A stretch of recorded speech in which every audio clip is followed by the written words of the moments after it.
இறைவன் ஏன் திருவாசகத்தை தன் கைப்பட எழுதி வைத்துக் கொண்டான்? இதுக்கு பதில் யார் சொல்றாங்க தெரியுங்களா?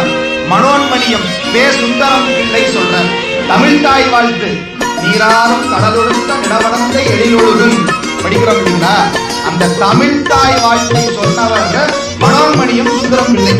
அவரு ஒரு காரணம் சொல்ற, இறைவன் ஏன் திருவாசகத்தை எழுதி வைத்துக் கொண்டான் என்றால் உள்ளத்திலே நீ உன்னை நம்பி நான் இருக்க வெள்ளி மலையான் மகனே வேலையா என் வாழ்வு வளம் காண கடைக்கண் பாறையா கடைக்கண் பாறையா பால் வெள்ளை நீரும் பசுஞ்சாந்தும் பைங்கிலியும் சூழவும் தொக்க பழையுள்ளை தொன்மை கோடவே நோக்கி குளிர்ந்தூதாய் கொத்தும் அர்த்தநாரீஸ்வரராத்தான் இருப்பார். அம்மையும் அப்பனுமாக இருப்பார். அம்மையும் அப்பனும் பிரிகிறதே கிடையாது. இப்ப இந்த விளக்க பார்த்தோம்னா கூட விளக்க நல்லா உத்து கவனிங்க. அங்கே பொன்னிறமான ஒரு ஒளி தெரியும். அதை நல்லா கூர்ந்து கவனிச்சீங்கன்னா அதற்கு உள்ள நீல நிறமா ஒரு ஒளி தெரியும். பொன்னிறமாக தெரிகிற ஒளி சிவபெருமான், நீல நிறமாக தெரிகின்ற ஒளி உமையம்மை. ஆக சிவமும் சக்தியும் எப்போதும் பிரிப்பில்லாமல் தான் இருக்கும். இதுதான் இலக்கணம். ஆனால் உலகம் அழியும் சொல்றோம்ல, ஊழிக்காலம் என்று ஒன்று சொல்றோம். அப்பப்ப உலகம் அழியும், ஒட்டுமொத்தமா உலகம் அழியும். அதற்கு பேரூழி காலம்னு பேருங்க.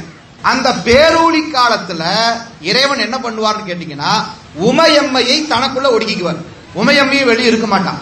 உமையம்மையை என்ன பண்ணுவாரு? தனக்குள்ளே ஒடுக்கி வைத்துக் கொள்வார். சிவபெருமான் மட்டும் தனிச்சிருப்பார். எத்தனை நாள்? இப்ப நம்ம எல்லாருக்கும் தெரியும் தனிமை என்பது எவ்வளவு கொடுமை. தனிமை யாருக்கா பிடிக்குமா?